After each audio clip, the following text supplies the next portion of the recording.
रात का समय था। आसमान में काले बादल छाए हुए थे। हल्की हल्की बारिश हो रही थी और दूर मंदिर की घंटियों की आवाज वातावरण को शांत बना रही थी। उसी गांव के एक छोटे से घर में आरव नाम का युवक खिड़की के पास बैठा था। उसकी आंखों में उदासी थी और मन में हजारों सवाल। आरव बचपन से भगवान शिव का बहुत बड़ा भक्त था। हर सोमवार मंदिर जाता, पूजा करता और जरूरतमंदों की मदद भी करता। लेकिन पिछले कुछ महीनों से उसकी जिंदगी में समस्याएं ही समस्याएं थीं। पिता बीमार थे, नौकरी छूट चुकी थी और घर की आर्थिक हालत खराब होती जा रही थी। उस रात आरव ने आसमान की तरफ देखा और कहा, हे महादेव, मैंने हमेशा आपका नाम लिया, कभी किसी का बुरा नहीं किया, फिर मेरी जिंदगी में इतना दुख क्यों? इतना कहकर उसकी आंखों से आंसू बहने लगे। उसी समय उसकी माँ वहां आई और बोली, बेटा, भगवान अपने भक्तों की परीक्षा लेते हैं, विश्वास मत खोना। लेकिन आरव अब अंदर से टूट चुका था। उसे लगने लगा था कि शायद भगवान उसकी सुन ही नहीं रहे। अगली सुबह गांव में खबर फैली कि पहाड़ी वाले पुराने शिव मंदिर में एक महान संत आए हैं। लोग कह रहे थे कि वो संत किसी के मन की बात जान लेते हैं और उनकी समस्याओं का समाधान बताते हैं। आरव ने पहले तो जाने से मना किया, लेकिन माँ के कहने पर वो मंदिर पहुंच गया। मंदिर का वातावरण बहुत दिव्य था। चारों तरफ हर हर महादेव की गूंज थी।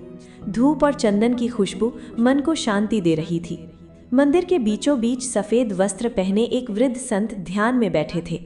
आरव उनके पास जाकर चुपचाप बैठ गया।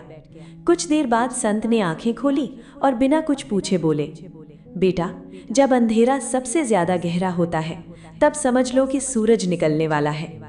आरव चौंक गया। उसने तो अपनी परेशानी बताई ही नहीं थी। संत मुस्कुराए और बोले, तुम सोच रहे हो कि भगवान तुम्हारी सुन नहीं रहे, लेकिन सच ये है कि भगवान तुम्हें उस रास्ते पर ले जा रहे हैं जहां तुम्हारी असली मंजिल है। आरव ने दुखी स्वर में कहा, लेकिन बाबा, मेरी जिंदगी में सिर्फ दुख ही दुख है। संत बोले, एक कहानी सुनो। एक किसान था। उसकी फसल हर साल खराब हो जाती थी। वो भगवान को दोष देता था, लेकिन एक दिन उसने समझा कि कठिनाइयां उसे मजबूत बना रही थीं। उसने मेहनत जारी रखी और कुछ वर्षों बाद वही किसान पूरे गांव का सबसे सफल इंसान बन गया। अगर वो हार मान लेता तो कभी सफल नहीं होता। आरव ध्यान से सुन रहा था। संत ने आगे कहा, भगवान कभी किसी का बुरा नहीं करते। कई बार जो चीज हमें दुख लगती है वही भविष्य में सबसे बड़ा आशीर्वाद बनती है। इतना कहकर संत ने आरव को एक छोटा सा रुद्राक्ष दिया और बोले, हर दिन पूरे विश्वास के साथ ओम नमः शिवाय का जाप करना और याद रखना, चमत्कार हमेशा विश्वास से शुरू होते हैं। आरव ने रुद्राक्ष लिया और घर लौट आया। उस दिन के बाद उसने शिकायत करना बंद कर दिया। हर सुबह शिव मंत्र का जाप करता और नई उम्मीद के साथ काम ढूंढने निकल जाता। दिन बीतते गए। एक दिन शहर की एक बड़ी कंपनी में इंटरव्यू था। आरव वहां गया, लेकिन रास्ते में उसकी बस खराब हो गई। बाकी लोग दूसरी गाड़ियों से चले गए, लेकिन आरव के पास पैसे नहीं थे। वो परेशान होकर सड़क के किनारे खड़ा था। तभी एक बुजुर्ग व्यक्ति वहां आए और बोले, बेटा, शहर जा रहे हो? आओ, मैं छोड़ देता हूँ। आरव उनकी गाड़ी में बैठ गया। रास्ते भर वो व्यक्ति उससे बातें करते रहे। उन्होंने आरव की ईमानदारी और सोच को ध्यान से सुना। जब वो कंपनी पहुंचे तो आरव हैरान रह गया। वही बुजुर्ग उस कंपनी के मालिक थे। उन्होंने मुस्कुराकर कहा, आजकल लोग डिग्री देखकर नौकरी देते हैं, लेकिन मैं इंसानियत देखकर देता हूँ। तुम कल से काम पर आ जाना। आरव की आंखों में खुशी के आंसू आ गए।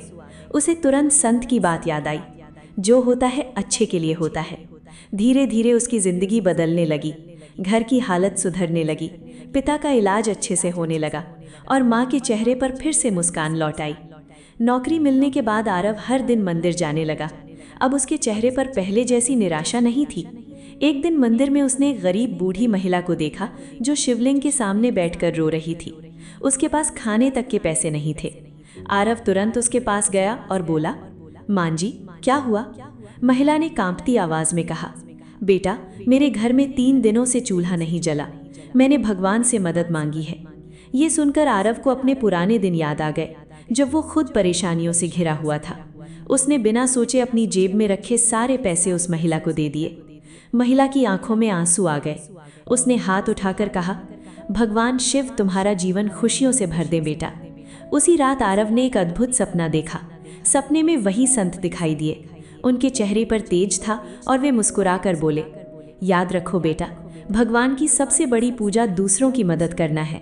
जब तुम किसी दुखी इंसान के आंसू पोंछते हो तब स्वयं महादेव प्रसन्न होते हैं। अचानक सपने में मंदिर की घंटियां बजने लगी और चारों तरफ ओम नमः शिवाय की गूंज फैल गई। आरव की आंख खुली तो उसका मन पूरी तरह शांत था। उसे महसूस हुआ कि सच्ची भक्ति सिर्फ मंदिर में पूजा करने से नहीं बल्कि इंसानियत निभाने से पूरी होती है। लेकिन कहानी यहीं खत्म नहीं होती। एक दिन आरव फिर उसी शिव मंदिर गया। वो संत को धन्यवाद कहना चाहता था, लेकिन वहां पहुंचकर उसने देखा कि मंदिर में कोई संत नहीं था। आरव ने पुजारी से पूछा, बाबा कहाँ गए? पुजारी हैरान होकर बोला, कौन बाबा? यहाँ तो पिछले कई महीनों से कोई संत नहीं आया था। ये सुनकर आरव के पैरों तले जमीन खिसक गई। उसने पुजारी को संत का हुलिया बताया, लेकिन पुजारी ने सिर हिलाते हुए कहा, बेटा तुम शायद किसी दिव्य शक्ति से मिले थे। आरव की आंखें नम हो गई। वो सीधे शिवलिंग के सामने जाकर बैठ गया। उसे एहसास हो चुका था कि जब वो पूरी तरह टूट चुका था तब भगवान ने किसी न किसी रूप में उसकी मदद की थी। उस दिन उसने हाथ जोड़कर कहा, हे महादेव, मुझे माफ़ कर दीजिए, मैं दुख में आपका विश्वास खो बैठा था। अचानक मंदिर की घंटियां अपने आप बजने लगी। तेज हवा चली और आरव को ऐसा महसूस हुआ जैसे कोई अदृश्य शक्ति उसे आशीर्वाद दे रही हो। उसकी आंखों से आंसू बहते रहे, लेकिन इस बार दुख के नहीं बल्कि भक्ति और विश्वास के आंसू थे। दोस्तों, हमारी जिंदगी में भी कई बार ऐसे पल आते हैं जब हमें लगता है कि सब खत्म हो गया। हम भगवान से शिकायत करते हैं और सोचते हैं कि शायद भगवान हमारी सुन नहीं रहे, लेकिन सच यह है कि भगवान हर पल हमारे साथ होते हैं। कभी कभी वो हमारी परीक्षा लेते हैं ताकि हम और मजबूत बन सके। याद रखिए, भगवान देर कर सकते हैं लेकिन अंधेर कभी नहीं करते।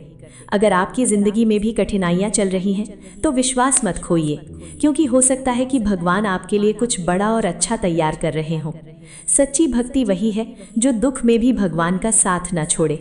अगर आप भी भगवान शिव में सच्ची श्रद्धा रखते हैं तो दिल से बोलिए, हर हर महादेव।